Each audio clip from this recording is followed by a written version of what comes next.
सुप्रभात बच्चों। आशा है आप लोग स्वस्थ होंगे और खुश होंगे। हिंदी की ऑनलाइन कक्षा में एक बार फिर से आपका बहुत स्वागत है। बच्चों, आज हम लोग हिंदी पाठ्य पुस्तक उद्भव का पाठ 13 हार नहीं मानी, इस पाठ के संक्षिप्त प्रश्नोत्तर, विस्तृत प्रश्नोत्तर, पठित गद्यांश एवं खाली स्थान को भरो, इसके विषय में जानेंगे। उम्मीद है आपने पहले वाले वीडियो को देखा होगा और उसके साथ दिए गए पीडीएफ के सभी कार्यों को पूरा किया होगा। तो चलिए बच्चों, आगे बढ़ते हैं खाली स्थान भरो की ओर। बच्चों, यहाँ पर खाली स्थान भरो में कुछ शब्द दिए गए हैं। शब्द है पराजय, शत्रु, पराक्रमी, मुसीबत और संकल्प। इन सभी शब्दों की सहायता से आपको नीचे लिखे गए वाक्यों को पूरा करना है, यानी आपको ध्यान से इन शब्दों को पढ़ना है, नीचे दिए गए वाक्यों को पढ़ना है और उचित शब्दों की सहायता से वाक्यों को पूर्ण करना है। पहला वाक्य है, ब्रूस एक वीर और डैश राजा था। पराजय, शत्रु, पराक्रमी, मुसीबत और संकल्प। ब्रूस एक वीर और पराक्रमी राजा था, है ना? तो यहाँ पर हम लोग पराक्रमी लिख सकते हैं, पराक्रमी राजा था। आगे बढ़ते हैं। नंबर 2 में, डैश के कारण उसे अपना राज्य भी छोड़ना पड़ा। किसके कारण? पराजय के कारण, शत्रु के कारण, मुसीबत के कारण या संकल्प के कारण, है ना? पराजय के कारण ही कोई अपना राज्य छोड़ सकता है, शत्रु से तो वह युद्ध कर कर जीत भी सकता है। तो यहाँ शत्रु नहीं होगा, मुसीबत नहीं होगा, क्योंकि मुसीबत का डर कर सामना करना चाहिए, उसमें अपने राज्य को नहीं छोड़ना चाहिए। और अगर हम संकल्प लें कि हम अपने राज्य को बचा सकते हैं तो राज्य छोड़ने की आवश्यकता ही नहीं है। तो यहाँ पर शब्द होगा पराजय। पराजय के कारण उसे अपना राज्य भी छोड़ना पड़ा। नंबर 3 में आते हैं, ब्रूस ने अपनी पूरी ताकत से डैश पर आक्रमण कर दिया। अपने शत्रु पर आक्रमण कर दिया। ठीक है, आगे बढ़ते हैं। राजा ने इस बार दृढ़ डैश के साथ फिर से सेना इकट्ठी करनी शुरू की। या दृढ़ के साथ क्या होगा? मुसीबत या संकल्प। यहाँ पर हम लोग पराजय का प्रयोग कर चुके हैं, शत्रु का प्रयोग कर चुके हैं। अब 2 शब्द हमारे पास बचे हैं, मुसीबत और संकल्प। तो राजा ने एक इस बार क्या किया? दृढ़ संकल्प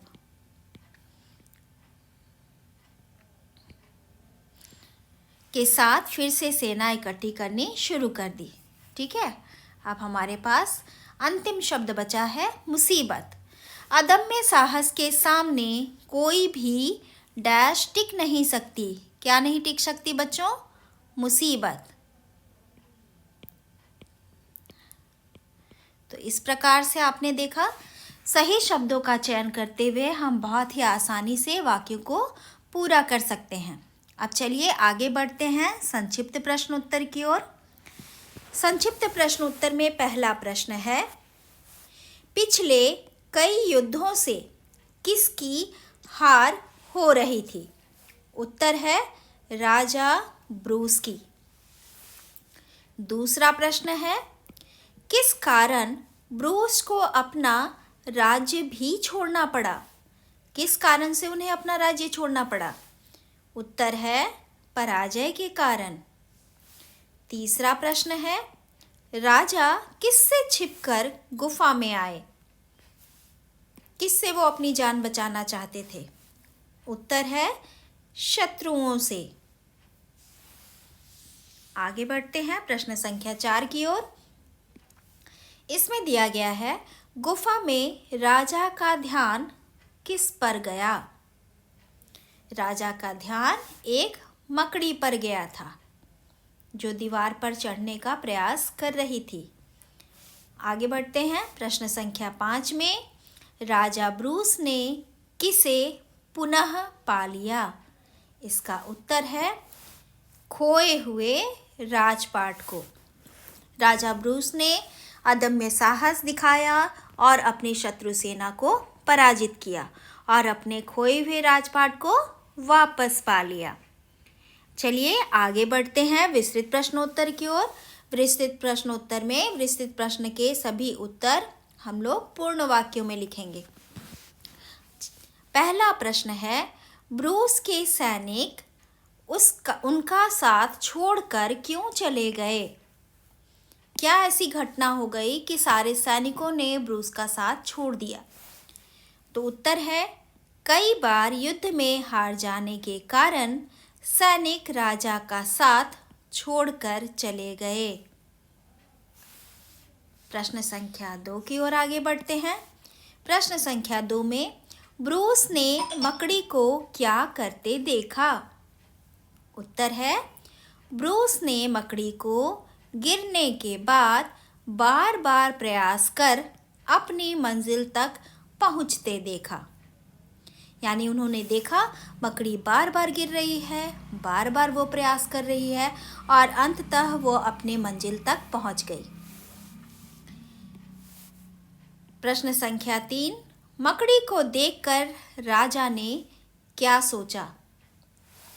उत्तर है, मकड़ी को देखकर राजा ने सोचा, इतने प्रयास करने के बाद जब मकड़ी ने हार नहीं मानी तो भला मैं कैसे हार मान लूं?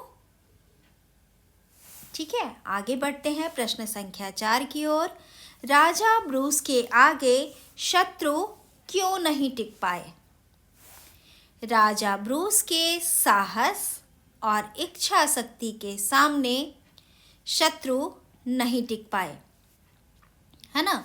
अगर वो साहस और इच्छा शक्ति उनके पास नहीं होती तब वे हार मानकर गुफा में ही अपना जीवन यापन करते, है ना। लेकिन उन्होंने एक मकड़ी को देखकर उससे उन्होंने प्रेरणा ली और उन्होंने सोचा कि जब मकड़ी इतना अच्छा काम कर सकती है, वो खुद जीत सकती है, अपनी मंजिल तक पहुंच सकती है, तो मैं क्यों नहीं। ठीक है, प्रश्न संख्या 5 की ओर बढ़ते हैं। इस कहानी से आपको क्या सीख मिलती है?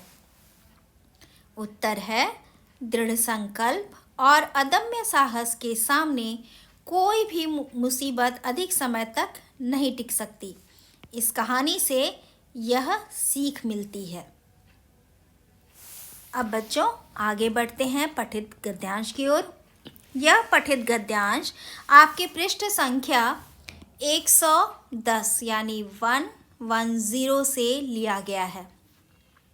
उस पेज का ये सेकंड पैराग्राफ है। जब वह गुफा में बैठा था, उसके बाद सारे पंक्तियों को ये डॉट डॉट के द्वारा चिन्हित किया गया है और लास्ट में जहाँ वह पहुँचना चाहती थी यहाँ लिखा गया है। अब आगे बढ़ते हैं। पहला प्रश्न है, गुफा में कौन था? इसका उत्तर तो आप सभी जानते होंगे, गुफा में राजा ब्रूस थे। प्रश्न संख्या 2, मकड़ी क्या कर रही थी? मकड़ी दीवार पर चढ़ने का प्रयास कर रही थी। तीसरा प्रश्न, कौन अचानक फिसलकर गिर गया?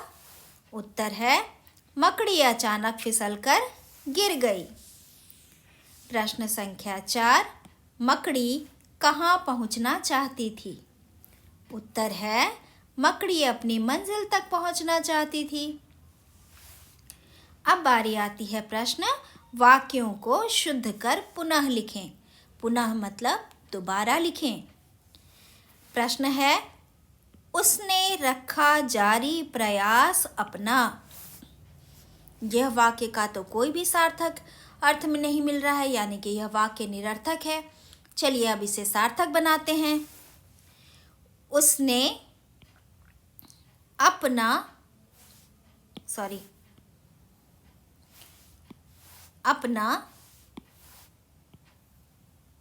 प्रयास जारी और फिर रखा। तब वाक्य बन गया, उसने अपना प्रयास जारी रखा। तो यहाँ पर जो भी शब्द है वह उचित स्थान पर नहीं है, हमें उसे दोबारा उचित स्थान पर करते हुए लिखना है। फिर है दोबारा दीवार शुरू किया मकड़ी ने पर चढ़ना। मकड़ी ने दोबारा दीवार पर चढ़ना शुरू किया। ठीक है, तो इस तरह से जब आप इसे ध्यान से देखेंगे तो वाक्य क्या बन जाएगा? मकड़ी ने दोबारा दीवार पर चढ़ना शुरू किया। तो इस तरह से बच्चों आपको अपने गद्यांश को ध्यान से पढ़ना है और पूरा करना है। इस वीडियो में दिए गए खाली स्थान भरो संक्षिप्त और विस्तृत प्रश्नोत्तर पठित गद्यांश को आप लोग अपनी कोर्स कॉपी में सुंदर अक्षरों में लिखिएगा और उसे याद भी कीजिएगा। मिलते हैं हम लोग नेक्स्ट वीडियो में, जिसमें हम लोग पुस्तक के अभ्यास के विषय में जानेंगे। तब तक आप लोग स्वस्थ रहिए और खुश रहिए।